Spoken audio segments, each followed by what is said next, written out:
this, but that's why. Yeah. Yeah, thanks. Okay, so this is what we learned last time, that exponentials have the form y is equal to a times b raised to the x, where a is the initial value. Oh yeah, we got it almost done. Okay, sorry, where a is the initial value or starting point and b is our growth or decay factor. It's growth if b is greater than 1 and decay if b is less than 1. And remember, we really had hard last time on how to get our growth factors right and decay factors right. So let's practice this. You invest, so just look up here, you don't need to take notes right here. You invest $200 for 5 years in a stock market. It will either get 2% interest or lose 2% interest yearly. What could you end up with after 5 years? So I'm going to just set up both here. So if it grows 2%, wouldn't that be 100% worth plus 2 additional percent, right? So it's 102%. And then remember to write that as a decimal. You take the decimal and move it back 2 places. So we're starting with y is equal to $200 times 1.02 raised to the 5 years. So if you guys will please calculate that real quick. How much is that $200? Everybody please calculate that.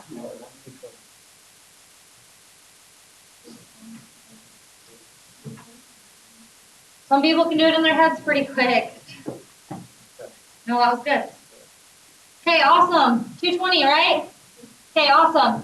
Okay, let's do this one over here. So it says, let's pretend instead that $500 loses 2%. Make sure you don't do 200.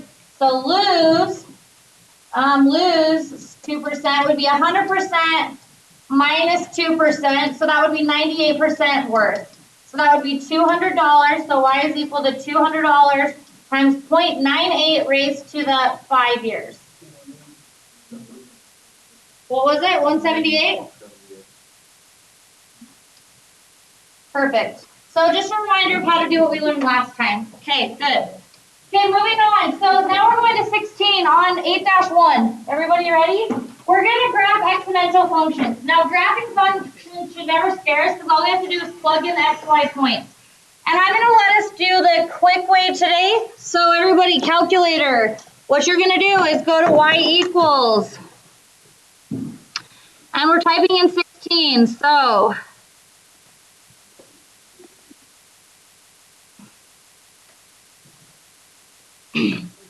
go to y equals, type in 0.3 raised to the x power. That's what 16 says. Now we can hit graph and look at the graph. Okay, cool. Did I type that in right? Yeah, perfect. So we hit graph. So this is what we're looking at. We know this is exponential decay, right? Everybody? It's exponential decay, which makes sense. Look at our graph. It started out really big and it's getting smaller and smaller, exponentially smaller. So now what I want us to do is go to our table of values. So you'll go to second graph, to your table of values. Notice, everybody, give me some points here. I'm going to tell you some points that I want, maybe just a few, so that we can graph it by hand. And we know how to generate these by hand too. So let's plug in maybe -2. What do I get when I plug in -2? So really shout it out. What is it? 11.1. Cool. How about -1?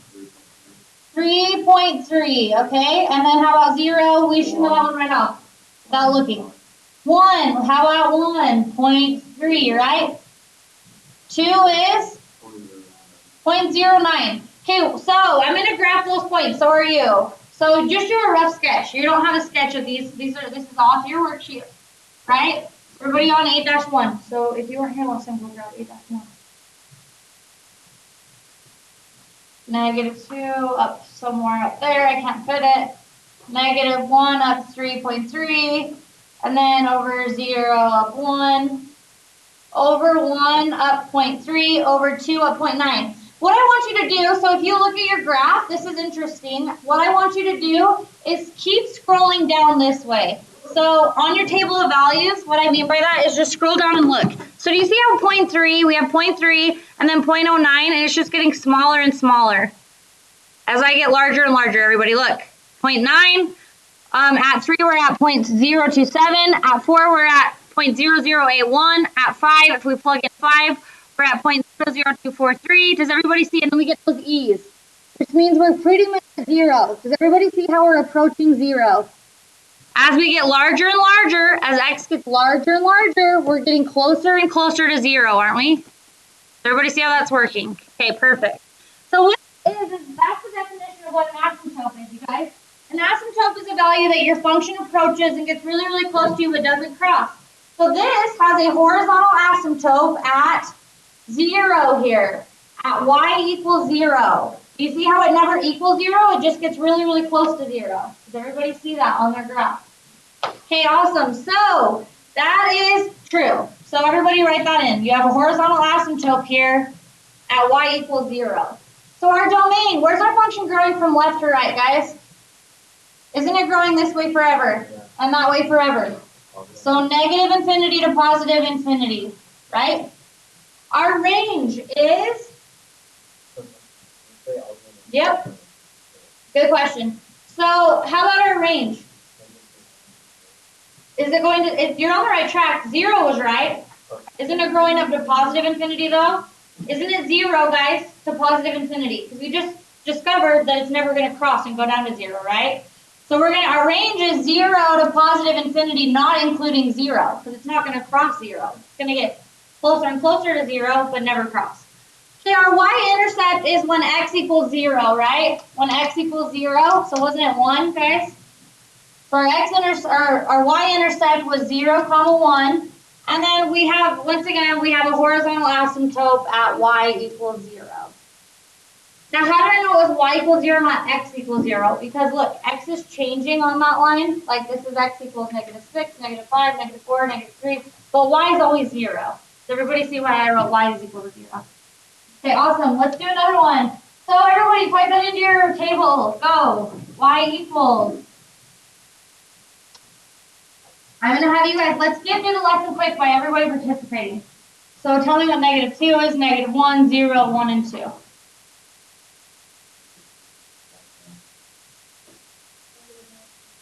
.33, which makes sense. 0 is 1, right? 1 is 3.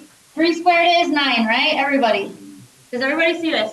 So this is exponential growth. So we're going -2 up a little bit. We're going -1 up a little bit more. Over 0 up 3. Oh, I mean, sorry, up 1. I was going to say that doesn't feel right. Over 1 up 3. There we go. Over 2 up 9. So somewhere up there. So this is exponential growth. Look, it started out from left to right. It started out really, really small and then got exponentially larger. Now, once again, if you scroll, keep scrolling this way and see, as x gets smaller and smaller, isn't this just getting closer and closer to 0 like before? So we have an asymptote at y equals 0 on these. So our domain is all real numbers, isn't it? Our range is 0 to infinity again, not including 0. Our y-intercept is when x equals 0, so in this one it's 1. So 0, 1. And then our horizontal asymptote is at y equals 0. All right, any questions on that? Pretty easy, right? Graphing, pretty easy for these, you feel like? Okay, so do I need to keep doing more? Maybe one more. How about? And then I'll let you guys go for it on the worksheet. So let's do number 18. So you can type it into your calculator. Make sure you type it in correctly. Let's all go type it in. 2 times 1 divided by 5 raised to the x.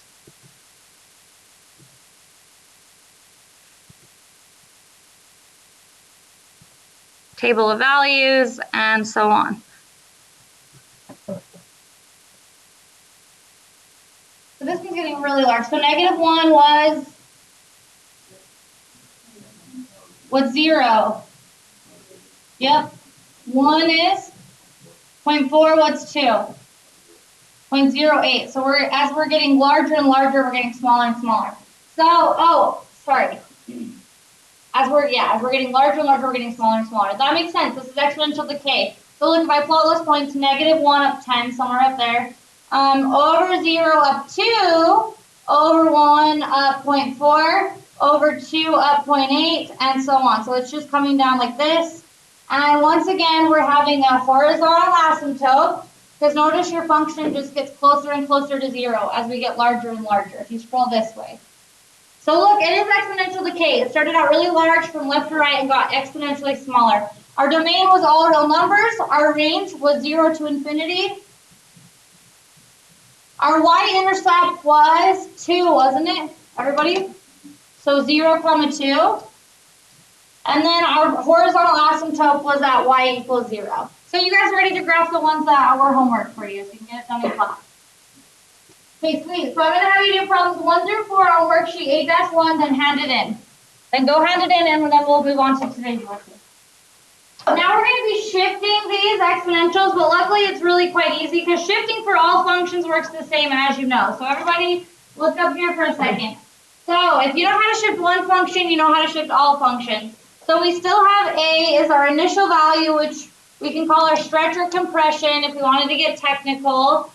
B is still our growth or decay factor, but our x minus h, you know, just like with all other functions, guys, isn't the thing that's grouped in with the extra shift left and right and you go opposite. Just like with quadratics, just like what we just tested on. All functions, right? So then also this, when you add something to the function on the outside of the function, it's your shift up and down and the sign stays the same. So we just tested on this, most of you aced it, so we should be good with shifting a function. And then a negative is just a reflection over the x-axis. So that's not gonna, I mean, it'll take all your y values and reflect them over the x-axis. Okay, so just right here, we're gonna practice describing the shift in words. So everybody, looking at this, I wanted to make sure you understand something. This is an exponential function. How do I know it's exponential? X is in the exponent. Everybody good with that?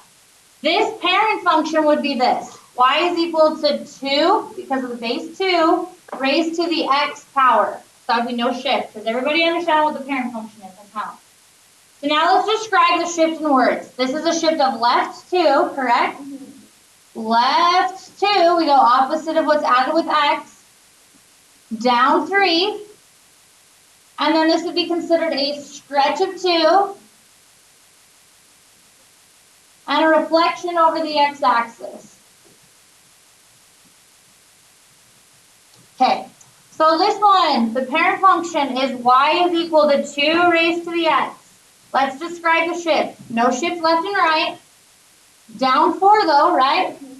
Down 4. And then we would say stretch of 3. So I want to point out something on the last two. On our non-shifted exponentials, didn't they have a horizontal asymptote at 0? Remember, we were just graphing this, didn't they all have horizontal asymptotes at 0?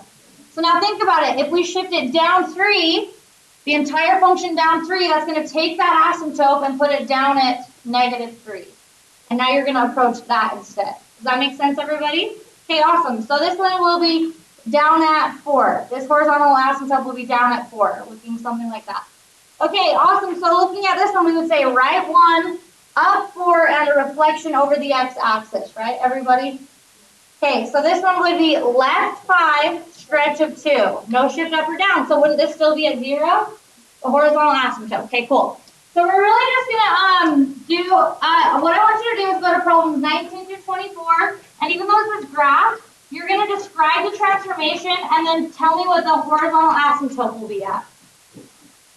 So you're not going to graph those ones. That's not the instructions. I'm giving you instructions. Right now, determine the shifts on 19 through 24, and also tell me where the horizontal asymptote will be. Ready, set, go. So this would be a reflection over the x, but this would be a reflection. This negative in front of the x is actually a reflection over the y-axis if we wanted to get technical. Reflection over y. So we didn't really get into that in here. So good enough. That one's a different transformation. This one's a reflection over x.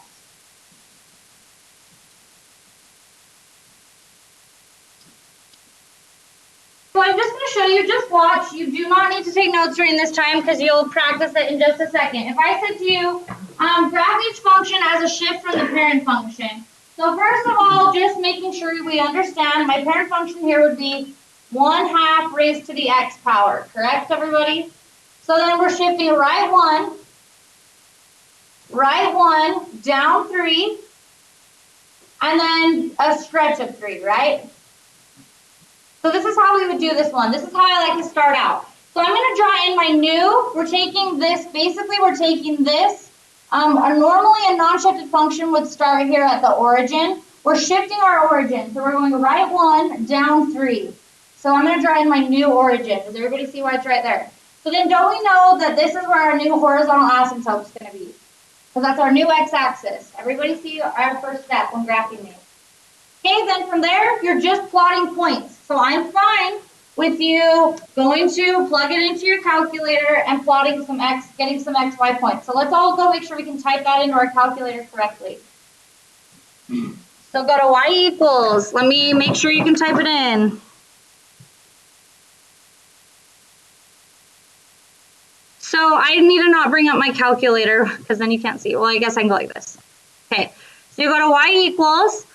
Type in 3 times 1 divided by 2. You've got to type it in right. Raised to the parentheses because this is x minus 1 all up in the exponent. So we need parentheses, otherwise it won't do it right. So x minus 1, close your parentheses because you're saying that's all in the exponent. And then minus 3. Now look, there's our graph. Now look, there it is. There's our graph. It's shifted. What the heck did I type in wrong? 3 times 1/2 raised to the x minus 1. I swear I typed in.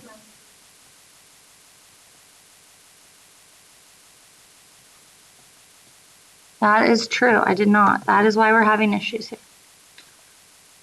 Delete. Okay. Minus 3. Minus 3. Okay, there we go. All right, that looks better.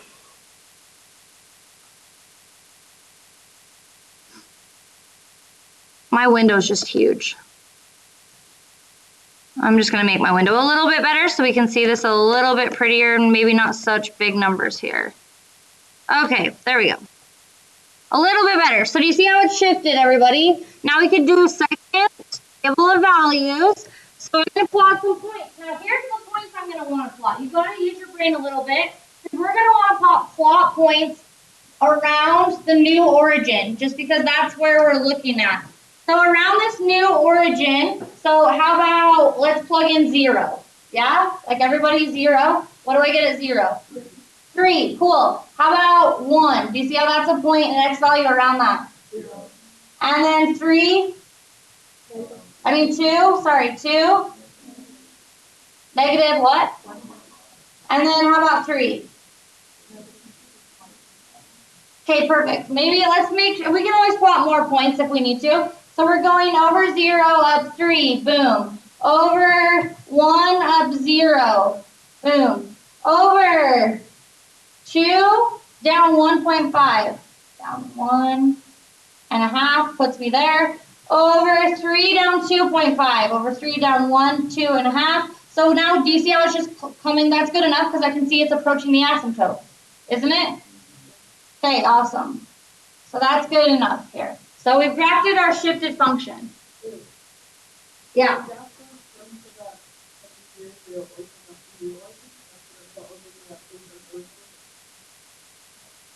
So what's your question? I would just went off the new origin so I could get plenty of points here around the new origin. You can plot any points though. Oh yeah, you don't do it from the new origin because you're plugging this in, and so we're just plotting points at this point. So you always start at 0. Does that make sense? We're just plotting x, y points, not from this. Does that make sense? Yeah, okay, I see your question. Good question. Just start at the 0, 0 to plot the actual points. Okay, good, awesome. So we're good from there. So everybody, what's my domain? This is important that you can do the domain and range on these. The domain is all real numbers. My range is good, -3 to infinity. That's not including -3, correct? Now look, as you get larger and larger, everybody, I want you to scroll up on these x values. As you get larger and larger, you're going to get closer and closer to -3. Scroll, looking at your calculator, not at me, or else you're not doing what you need to be doing. So go to larger and larger values. Do you see how you're just approaching -3? You're getting closer and closer to -3. And then it eventually hits. So remember, it can eventually cross, but it's just very unlikely. It's just, yeah, eventually it could cross the horizontal asymptote. But you get what I'm saying, everybody? Okay, cool. All right. So, do we need to do another one? Or do you guys feel pretty confident? I mean, they're all the same idea. Do you want to do more? You feel good? One, last one? Okay. So let's figure out the shift from our parent function. So we'd say left 2, up 3. So that's my new origin. Left 2, up 3, right? New origin? No. This is just another example. Then I'll let you just go for it on your paper, and I'll come around and check. So then I have my new asymptote here at 3. This is up 3. So now we're just plotting points, right? Isn't that what we just did last time? So x, y, so then type that into your calculator. Once again, this is exponential growth, so we know it's going to look like this somehow. So maybe I'm going to just plot some points around the new origin. So let's go with like -3, -2, -1, 0 maybe. Give me those points. What do they equal? At -3, it's at 5. Okay. At -2, at -1, at 0. Oh. Okay. -3 at 5. Now we're just going off of this 0, 0 here. So -3 up 5, I'm plotting that point. -2 up 7, okay. And then over 0, -1 up 11, cool. So it looks like it's coming down like this, isn't it? So I maybe should do some more points this way, maybe -4. Let's do -4. What's -4? One more. 4, perfect. So we're going -4 up 4, so I see that it's coming down like this. All right, so our domain is all real numbers. Our range is the asymptote, right? 3 to infinity, not including 3. And then anyways, everybody good with that? Okay, cool. Now, if I asked you on any of these, algebraically, what is the y-intercept? That's always when x equals 0, isn't it? So let's make sure we can do that algebraically. So that'd be 4 times 2 raised to the 0 plus 2 plus 3. So that would be 4 times 2 squared plus 3. Because you're gonna be asked on the test what's the y-intercept. You get how I'm doing this algebraically to practice, everybody. Okay, so then this would be 4 times 4 plus 3, which is 16 plus 3, which is 19. So our y-intercept was 0, 19. So that would be, it's crossing clear up there where we can't see it at 19. Everybody good with that? Just making sure. Okay, go to problems 5 through 8 and do those ones. So I would highlight my asymptote. That's where the shift is up and down. That'll take it from 0 to 1 or 0 to -1. Highlight your asymptote and then draw in your graph. Okay, so below is a parent function. The parent function for the graph below is y is equal to a times b to the x. What is the equation of the function with the given transformation? So write 3 units down 2 units. So first of all, we've got to figure out what the parent function is. It has the form a times b raised to the x. So remember that a is the initial value and b is the factor, right? Growth or decay. So if a non-shifted function, won't our initial value be when x equals 0, or a value? Will be when x equals 0, right? Because then b would go away, wouldn't it? So let's look, when x equals 0, what's our initial value? 3. So this is going to be 3. Now we need to figure out our growth factor or decay factor. So look at this one. We were at 3, and then we were over 1, up to 6.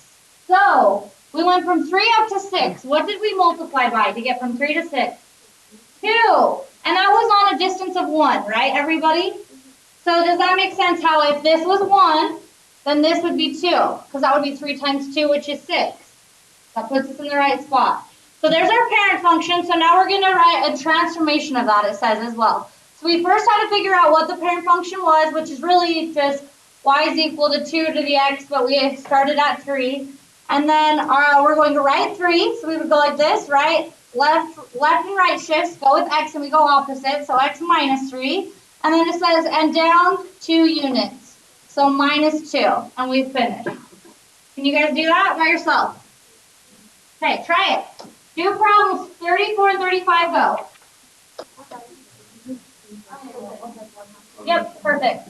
Okay, so guys, this is a special exponential function. So you guys, you know how in, for example, do you guys, you know that pi is really just a number that's 3.14 approximately? Well, right here, if you have y is equal to e to the x, e is like a special number. It's just like pi is a special number. E is really a number. It's not a variable. So e is approximately 2.7. Just a number just like 3.14, guys. E is pretty much a number. So if we have y is equal to e to the x, that's really just saying y is equal to 2.7 to the x. But we're not going to use 2.7. We're going to use the e button in our calculator. So let's graph some points here. So everybody go to your calculator, hit y equals, and then I'm going to show you how to type in y equals e to the x. So go to y equals, clear that out, and now look, see this ln button? That's how you get e. So you'll do second e. Oh, you can't? Is it frozen? Okay, find the ln button. It's on the left-hand side. ln. Hit second ln. You can see e in the upper hand. Second ln. So that's e, and we're doing x. E raised to the x. Now, second graph, well, let's just graph it. Oh, I hit table. If you hit graph, look, it's just an exponential function, just like everything we've been doing with asymptote at 0. Do you see that, everybody? So, the table of values, we can plot this and graph this. Let's not get too technical. Do you guys get what you're doing here? We have something that looks like this, right? E. You get what I'm saying? We could plot points and be exact here. So we have an asymptote at y equals 0. But my point is, this is just a special exponential function, just like any other function that's exponential. So if I said to you, evaluate the function y is equal to e to the x to 4 decimal places, go back to your home screen, everybody. These are the problems 26 on your paper. So you'll go like this. This is really just this easy. You'll go, I'm going to go just back to here and go. We're going e squared, so second ln, so e squared. Round to 4 decimal places. Hit enter. You see how we get that value? We're just calculating the function at that value. I think it said 4 decimal places. So you would say the answer is e squared is 7.3891. No, that was 5 decimal. 1, 2, 3, 4. 7.389. You see how to do those? You're just typing them in, like you're just calculating them. Okay, finish that 26 up. Thing that we're going to learn today is compounding interest, compounding continuous. So last lesson we were just learning how when given an initial value and then an interest rate, getting interest yearly, we could go through and make those equations like we did in the Bell activity. Everybody back to here. So the basics of the Bell activity, clear back here, right here. So this was examples of interest, right? But this was getting interest just once a year. Everybody understand? So setting up simple interest is really quite easy.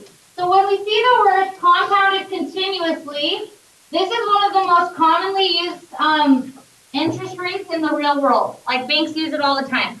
So that's the key word, compounding continuous interest. What that means, guys, is you're getting interest at any given time of the day, at any given second. You're blinking your eyes, you're getting interest. So you're always getting interest on that money continuously at any given time. And when you see the word compounding continuous interest, to figure out how much you're going to have, you're going to use the formula y is equal to p times e raised to the RT. Now you're going to hear me say it in short as PERT. Look. PERT, do you see it? PERT. So if you see the word compounding continuous, you have to use PERT as your formula for interest. This is getting interest at any given time of the day, at any given second. Always gaining interest. So P is still our initial value, our put down amount, just like, look, remember that an exponential has this form, A times B raised to the X. So this is the exact same thing. P is just like A, E is just like B. It's our growth factor, which remember, E is not a variable, it's approximately 2.7, right, everybody? And then R is our interest rate in decimal form, and then T is the time in years in the account that it's going to spend. So this is our interest rates, 2.7%, kind of. Like this is our interest rate on top of our interest rate here. This is our growth factor. So does everybody have PERCH written down? We use it when we see the keywords compounding continuous. That's the only time we use it. So here we go, number 9. It says find the amount in the account compounded continuous for the given conditions. So because we saw the words compounding continuous, we're going to be using PERCH. Y is equal to P times E raised to the RT. So our principal amount is $2,000. So our equation is going to look like this. Y is equal to $2,000 times E, because remember E is just a number, raised to the R, so E is raised to the R times T. Now you have to write your interest rate as a decimal. So 5.1%, and this is what, we're not going to ever change these percents like the other ones. We go with that percent always. We're not going to add 100, subtract 100, that is the interest rate. Does everybody understand? So that would be taking our decimal and moving it back 1, 2 places. So we're going to put 0.051, and then the time in the account is 3 years. So I want you all to right now type this into your calculator. So you'll type in 2,000 E times E. That's the LN button we just saw. And then make sure that you put all of this in parentheses up here, because that's all in the exponent. So how much did the $2,000 become? 2,330 points. Perfect. Everybody get that down. Okay, everybody understands? Then do number 10. Ready, go. Do number 10. So let's do number 11 together. Here we go. It says, find the amount of compound and continuous interest. So a student wants to save $8,000 for college in 5 years. How much should be put into account that pays 5.2% interest compound and continuous? Guys, each problem is different. You can't just plug it in because you think you need to plug it in where you need to plug it in. Plug it into the correct spot. So because of the words compound and continuous, you'd say, I'm using PERT. Write it down. Y is equal to P times E raised to the RT. Now think about it. Isn't Y the amount we're going to have in the end after a certain time has passed? So in this one, it says a student wants to save $8,000 for a college in 5 years. How much should be put into an account? So we don't know P. That's our unknown. So we've got to make sure to not put that 8,000 in there. That's how much we had in the end. So 8,000 is what we need in the end. We don't know our put down amount. Our E is just a number. Our interest rate is 5.2%. As a decimal, that's 0.052. And then the time in the account is 5 years. So now look, it's just algebra to solve for P. Now notice our variable is not in our exponent. Our variable is not in our exponent, so this can just be calculated. That's just a number. That's not our variable. This is our variable. So want we to get this P alone, divide both sides by E, 0.052 times 5. Divide both sides by E, 0.052 times 5. You get what I'm saying, everybody? So type that in. Now look, P's alone. So we algebraically solved for how much we had to put into the account to have that $8,000 in 5 years.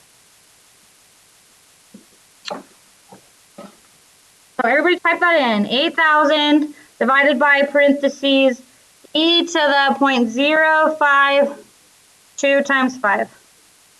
$6,168, right?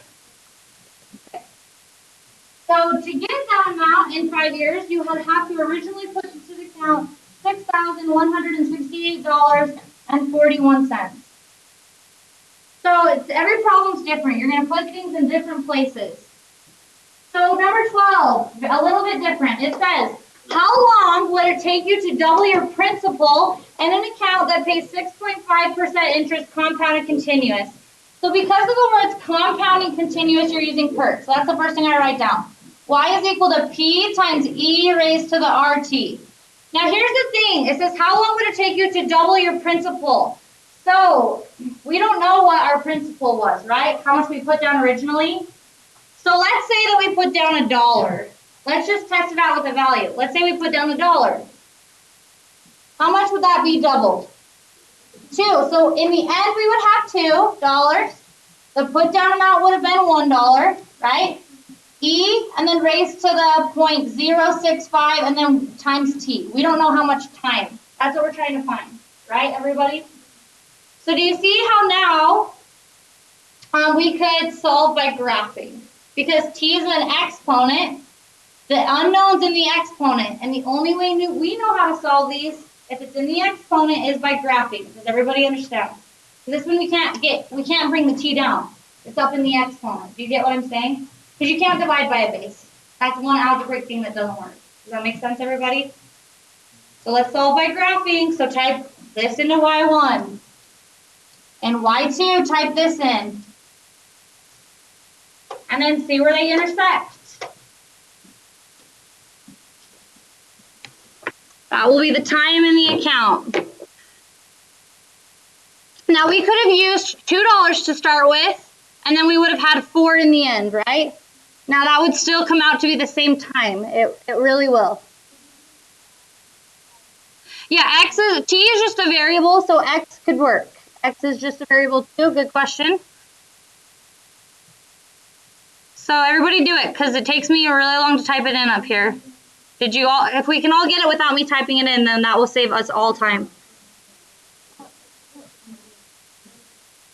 What did anybody, what else, what did other people get? You did second trace, intersect, just like we did last time. You guys got 10.6, anybody else? What'd you guys get?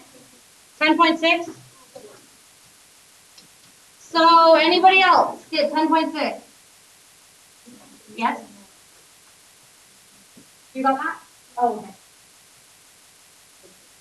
What'd you get?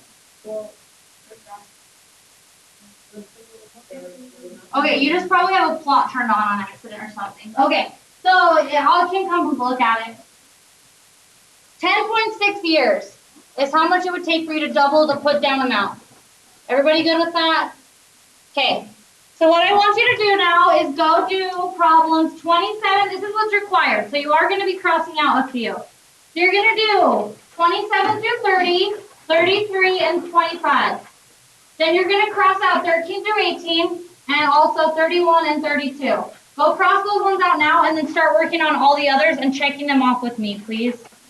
Get as much done in class as possible so I can help you.